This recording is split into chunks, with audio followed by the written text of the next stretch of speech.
Super 8-এর গুরুত্বপূর্ণ ম্যাচে ভারতের কাছে 50 রানে পরাজিত হয়েছে বাংলাদেশ।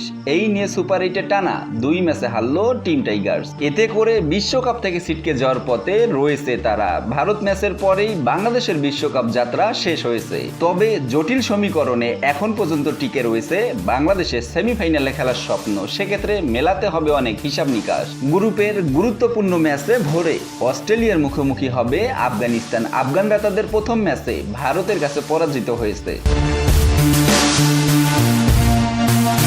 অন্যদিকে অস্ট্রেলিয়া তাদের প্রথম ম্যাচে বাংলাদেশের বিপক্ষে জয় তুলে নিয়েছে। তাই এই ম্যাচে অস্ট্রেলিয়া জয় তুলে নিলে এই গ্রুপ থেকে ভারত এবং অস্ট্রেলিয়ার সেমিফাইনাল খেলা নিশ্চিত হবে। কেননা উভয় দলই তখন 2টি করে ম্যাচ জিতবে। তাই বাংলাদেশ এবং আফগানিস্তানের শেষ ম্যাচটি হবে নিয়ম রক্ষার ম্যাচ। কিন্তু কাকতালীয়ভাবে আফগানিস্তান যদি নিজেদের দ্বিতীয় ম্যাচে অস্ট্রেলিয়াকে এবং ভারত যদি নিজেদের শেষ ম্যাচে অস্ট্রেলিয়াকে পরাজিত করে, তাহলে এই গ্রুপের শেষ ম্যাচটি হবে সেমিফাইনাল নির্ধারণী ম্যাচ, যেটি হবে বাংলাদেশ এবং আফগানিস্তানের মধ্যে। এক্ষেত্রে বাংলাদেশ যদি নিজেদের শেষ ম্যাচে আফগানিস্তানকে পরাজিত করতে পারে, তখন অস্ট্রেলিয়া এবং আফগানিস্তান ও বাংলাদেশের সমান পয়েন্ট 2 করে হবে। তখন দেখা হবে রান রেট। এক্ষেত্রে যে দল এগিয়ে থাকবে তারাই দ্বিতীয় দল হিসেবে সেমিফাইনালে যাবে গ্রুপ এ থেকে।